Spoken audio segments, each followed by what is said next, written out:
नमस्कार बच्चों, कैसे हैं आप? आशा करती हूँ आप सभी अपने घरों में सुरक्षित होंगे।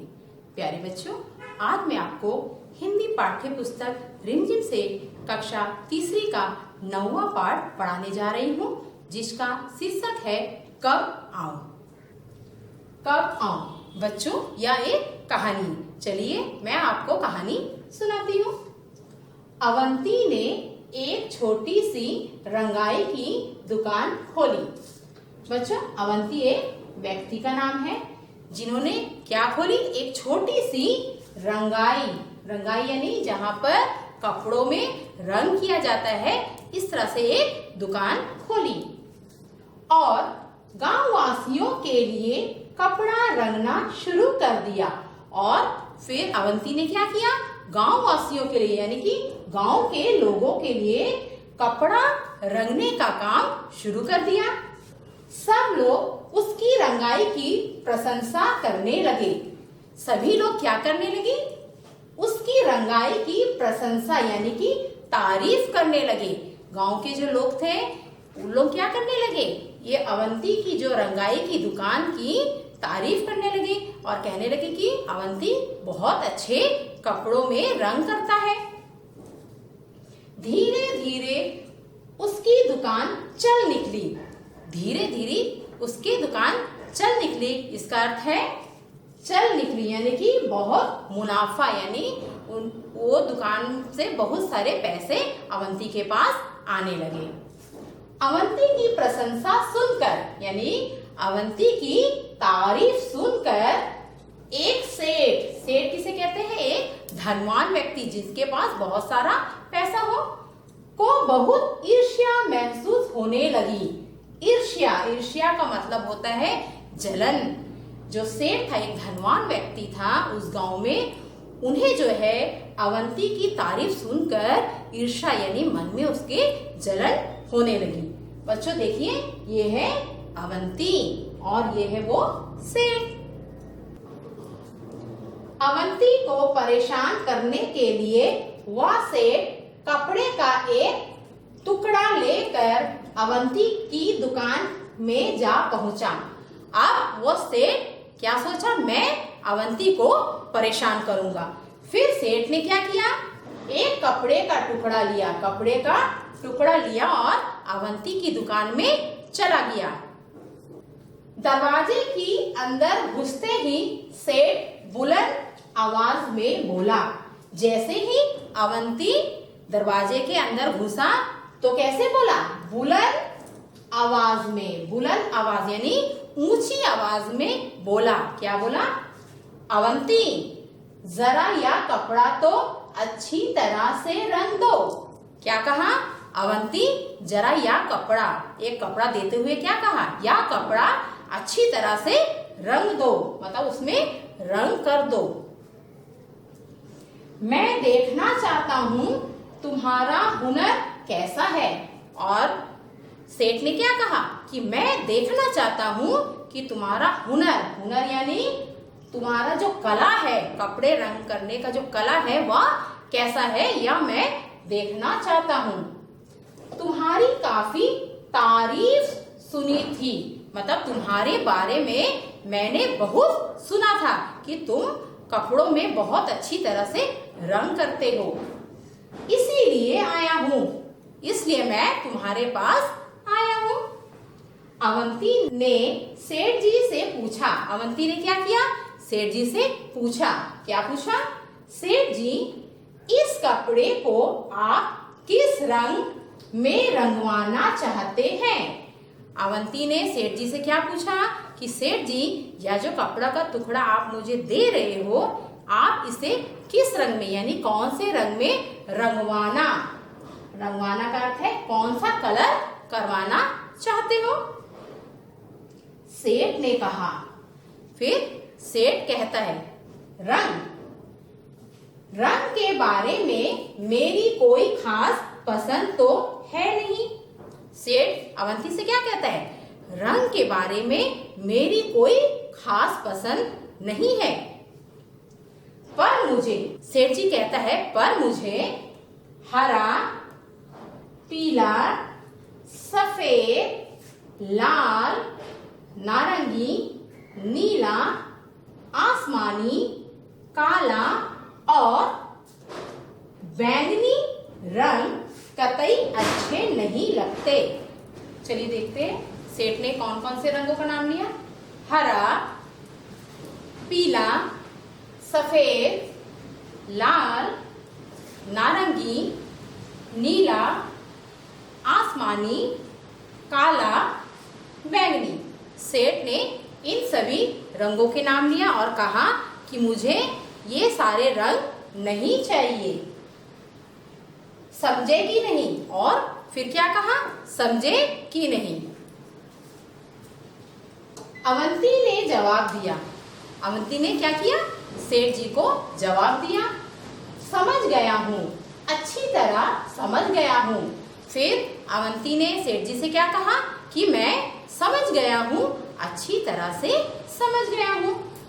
मैं जरूर आपकी पसंद की रंगाई कर दूंगा। फिर अवंती ने क्या कहा सेठ जी से कि मैं जरूर आपकी पसंद की रंगाई कर दूंगा। अवंती ने सेठ का मंसूबा भागते हुए उनके हाथ से कपड़े का टुकड़ा ले लिया। अवंती ने क्या किया? सेठ का मंसूबा, मंसूबा मतलब इरादा, इरादा को भागते हुए क्या किया? सेठ जी के हाथ से कपड़ा का टुकड़ा ले लिया। सेठ ने खुश होकर कहा। फिर सेठ बहुत खुश हो जाता है और कहता है, क्या कहता है? अच्छा, तो इसे लेने में किस दिन आऊं? और फिर सेठ जी क्या पूछता है? अच्छा, तो इसे लेने में किस दिन आऊं? अवंती ने कपड़े को अलमारी में बंद करके उसमें ताला लगा दिया। अवंती ने क्या किया?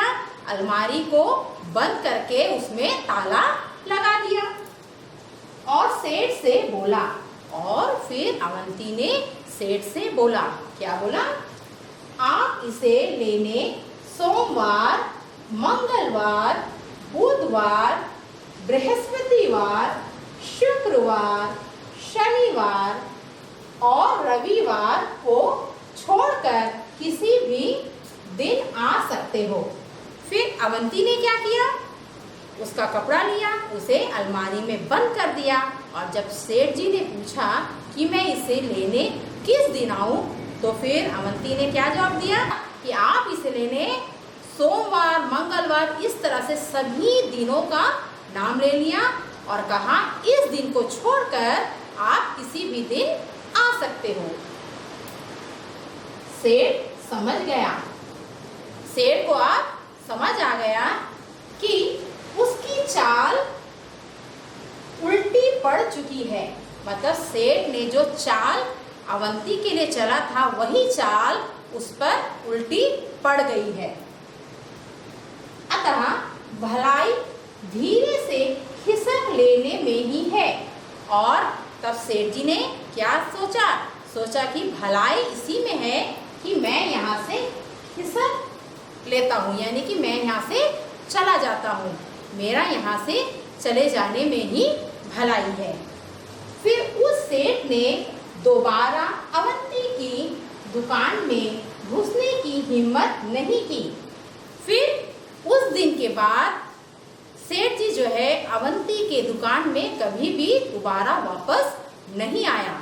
तो प्यारे बच्चों, इस प्यारी सी कहानी को लिखने वाले हैं R.S. त्रिपाठी जी। बच्चों, इस कहानी से हमें क्या सीख मिलती है कि बड़े से बड़े मुसीबत में भी अगर हम अपनी बुद्धिमानी यानी कि हम अपने दिमाग से काम लेंगे तो कोई भी काम आसानी से हो सकता है और अक्लमंदी से दूसरों को जवाब दिया जा सकता है। चलिए बच्चों, अब हम पाठ में आए कुछ प्रश्नों के उत्तर देखते हैं। चलिए पाठ में आए नए शब्द और उनके शब्दार्थ को हम जानेंगे। प्रशंसा। प्रशंसा का अर्थ है तारीफ। सेठ। सेठ किसे कहते हैं? जो व्यक्ति बहुत ही धनवान होगा उसे हम क्या कहेंगे? सेठ, धनवान। ईर्ष्या। ईर्ष्या का अर्थ है जलन। बुलंद आवाज। बुलंद आवाज ऊंची आवाज। हुनर, हुनर यानी कला। खास, खास का अर्थ क्या होता है? विशेष।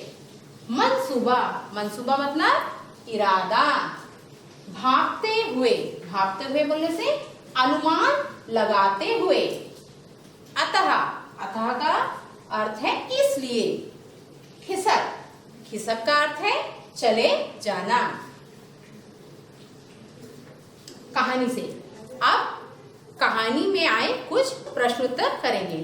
पहला प्रश्न, सेठ ने किस रंग में कपड़ा रंगने को कहा? सेठ ने अवंती को किस रंग में कपड़ा रंगने के लिए कहा? उत्तर, सेठ ने किसी भी रंग में कपड़ा रंगने को नहीं कहा था, क्योंकि सेठ ने सभी रंगों को मना कर दिया। सेठ जी ने अवंती को सारे रंग में कपड़ा रंगने के लिए मना कर दिया था, इसलिए सेठ जी ने अवंती को कोई भी रंग में कपड़ा रंगने के लिए नहीं कहा। अवंती ने कपड़ा अलमारी में बंद कर दिया, क्यों? सोचो बच्चों, अवंती ने कपड़ा का टुकड़ा लेकर उसे अलमारी में बंद क्यों कर दिया? उत्तर है, अवंती ने कपड़ा अलमारी में इसलिए बंद कर दिया था क्योंकि वह सेठ के मंसूबे को भांप गया था। अवंती ने क्यों अलमारी में बंद कर दिया था कपड़े का टुकड़ा? क्योंकि अवंती सेठ का जो इरादा था उसे जान चुका था कि सेठ जो है अपना कपड़ा रंगवाना नहीं चाहता है, वह सिर्फ मुझे परेशान कर रहा है। सेठ कपड़ा लेने किस दिन आया होगा? बच्चों, आपके हिसाब से सेठ कपड़ा लेने किस दिन आया होगा? उत्तर, सेठ कपड़ा लेने किसी भी दिन नहीं आया होगा, क्योंकि वह अवंती की बात को समझ गया था। सेठ अवंती के पास कपड़ा लेने कभी भी नहीं आया होगा, क्योंकि अब सेठ जो है अवंती की बात को अच्छी तरह से समझ गया कि जो मेरी चाल थी वो मुझ पर ही उल्टी पड़ गई। कौन छुपा है कहाँ? बच्चों, अब हम देखेंगे कौन कहाँ पर छुपा हुआ है। नीचे के वाक्यों में कुछ हरी हरी सब्जियों के नाम छुपे हैं। नीचे जो वाक्य दिए गए हैं उनमें कुछ हरी हरी सब्जियों के नाम छुपे हुए हैं। ढूंढो तो जरा, आप उसे ढूंढिए। अब भागो भी बारिश होने लगी है। इस वाक्य में हमें सब्जी के नाम को ढूंढना है। कहाँ है? गो भी। तो गो और भी से हमारा कौन सा सब्जी का नाम बनेगा? गोभी। तो यहाँ पर लिख देंगे हम गा में ओ का मतलब गो, भा में बड़ी भी, गोभी। दूसरा वाक्य देखते हैं हम। मामू लीला मौसी कहाँ है? दूसरा वाक्य क्या है? मामू लीला मौसी कहाँ है? इस वाक्य में आप सब्जी के नाम को ढूंढिए।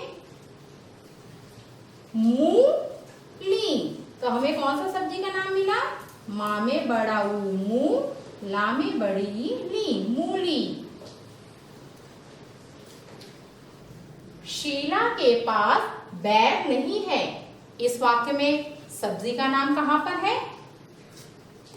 बैग ना, यहाँ में बिंदी लगा देंगे तो बन जाएगा बैंगन। क्या बन जाएगा?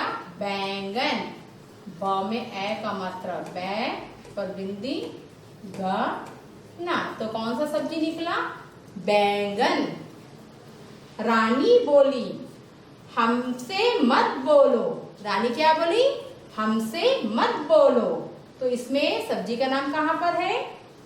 से और माँ। तो से और माँ क्या हो जाएगा? सेम। सा में ए का मतलब से, माँ, सेम। यह भी एक सब्जी का नाम है। आगे बढ़ते हैं। अगला वाक्य। गोपाल कबूतर उड़ा दो। इस वाक्य में सब्जी का नाम कहाँ छुपा हुआ है? चलिए ढूंढते हैं। गोपाल कबूतर उड़ा दो। पालक। तो यहाँ पर मिल गया हमें सब्जी का नाम पालक। पा में आ का मतलब पालक। इस तरह से आप सब्जियों के नाम को ढूंढकर लिखेंगे। सही जोड़े मिलाओ। बच्चों, नीचे कुछ शब्द दिए गए हैं, हमें सही जोड़े के साथ उनका मिलान करना है। जैसे प्रशंसा। प्रशंसा का अर्थ क्या है? तारीफ। ईर्ष्या। ईर्ष्या का अर्थ है जलन, तो हम इसे जलन के साथ मिलान कर देंगे। कतई। कतई मतलब बिल्कुल। कतई का अर्थ है बिल्कुल, तो हम बिल्कुल के साथ मिला देंगे। फिर है बुलंद। बुलंद मतलब ऊंची। बुलंद ऊंची, तो बुलंद को हम ऊंची के साथ मिला देंगे। फिर है अवश्य। अवश्य का मतलब है जरूर। तो इस तरह से हम शब्दों का मिलान करेंगे। चलिए अगला प्रश्न देखते हैं। मुहावरे। चित्रों को देखो। नीचे जो चित्र दिए गए हैं उन्हें आपको देखना है। क्या इन्हें देखकर तुम्हें कुछ मुहावरे या कहावतें याद आती है? इस चित्र को देखकर क्या आपको कुछ मुहावरे या कहावतें याद आती है? उन्हें लिखो, उन्हें आपको लिखना है। यहाँ पे चित्र देखिए, एक दिया है और आपको शब्द यहाँ पे दिया है अंधेरा। दिया और अंधेरा को देखकर आपको कौन सा मुहावरा याद आता है? चिराग तले अंधेरा। इसे देखकर हम कौन सा कहावत बना सकते हैं? चिराग तले अंधेरा, जिसका अर्थ क्या होता है? जो दूसरों को उपदेश देता है उसी में खोट होता है। देखिए यहाँ पे हाथ का चित्र है और हाथ में कंगन, और यहाँ लिखा है आरसी। तो इसको देखकर आपको कौन से कहावत का याद आता है? हाथ कंगन को आरसी क्या? याद आता है ना? तो आप क्या लिखोगे यहाँ पे? हाथ कंगन को आरसी क्या, जिसका अर्थ क्या होता है?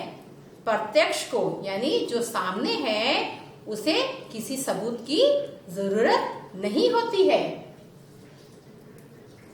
फिर आप इस चित्र को देखिए, क्या है? आस्तीन बना हुआ है, इसमें एक सांप है और दिया है आपको शब्द आस्तीन। आस्तीन का सांप, इसे देखकर हम क्या लिख सकते हैं? आस्तीन का सांप, यानी कि दोस्त के रूप में शत्रु। फिर देखिए यहाँ पे क्या, 1 और 1 11 लिखा हुआ है और उसे यह बच्ची हाथ में लेकर रखी है और यहाँ पे लिखा है 11। इसे देखकर हमें क्या याद आता है? 1 और 1 11, यानी कि जिसका अर्थ होता है एकता में ही शक्ति है। समझ, समझदारी। रंगाई शब्द रंग से बना है। ये जो रंगाई शब्द है ये किससे बना हुआ है? रंग से रंगाई बना हुआ है। इसी तरह और शब्द बनाओ। इसी तरह हमें और भी कुछ शब्द बनाना है। नीचे आपको कुछ शब्द दिए गए हैं, इनसे हमें और भी शब्द बनाना है। जैसे रंग से रंगाई, तो आपको शब्द दिया गया है साफ। साफ से आप क्या बनाओगे? सफाई। चढ़, चढ़ाई। बुन, बुनाई। पढ़, पढ़ाई। लिख, लिखाई। भला, भलाई। इस तरह से आप शब्द बनाओगे। अगला प्रश्न देखते हैं। क्या समझे? जिन शब्दों के नीचे रेखा खींची है उनका मतलब बताओ। बच्चों, नीचे आपको वाक्य दिए गए हैं, इसमें जिस शब्द के नीचे रेखा खींचा हुआ है उसका हमें मतलब यानी कि अर्थ बताना है। जैसे मुझे बैंगनी रंग कतई अच्छा नहीं लगता। यहाँ पे किसके नीचे रेखा खींचा हुआ है? कतई शब्द के नीचे। और कतई का अर्थ क्या होगा? बिल्कुल नहीं यानी कि मुझे बैंगनी रंग बिल्कुल अच्छा नहीं लगता। अवंती ने सेठ का मंसूबा भांप लिया। यहाँ पर किस शब्द के नीचे रेखा खींचा हुआ है? मंसूबा। और मंसूबा का अर्थ क्या है? इरादा। मंसूबा का अर्थ है इरादा। मैं तुम्हारा हुनर देखना चाहता हूँ। यहाँ पर किस शब्द के नीचे रेखा खींचा हुआ है? हुनर। और हुनर का अर्थ क्या है? गुण, खूबी, कला। हुनर का अर्थ क्या है? गुण, खूबी और कला। सेठ बुलंद आवाज में बोला। सेठ कैसे बोला? बुलंद आवाज। आवाज यानी कि स्वर। इस आवाज का जो अर्थ है स्वर। सेठ को ईर्ष्या होने लगी। सेठ को ईर्ष्या, ईर्ष्या मतलब जलन। रंग के बारे में मेरी कोई खास पसंद तो है नहीं। सेठ ने कहा था ना कि रंग के बारे में मेरी कोई खास पसंद है तो नहीं। खास, खास का मतलब होता है विशेष। इस तरह से आप जिन शब्दों के नीचे रेखा खींचा हुआ है उसका अर्थ बताएंगे। तो प्यारे बच्चों, इसी के साथ हमारा यह पाठ कब आऊं यहीं पर समाप्त होता है। आशा करती हूँ मैंने जो कुछ भी आपको बताया आप अच्छी तरह से समझ गए होंगे। प्यारे बच्चों, अब मैं आपसे विदा लेती हूँ। अब अगले भाग में फिर आपसे मुलाकात होगा। धन्यवाद।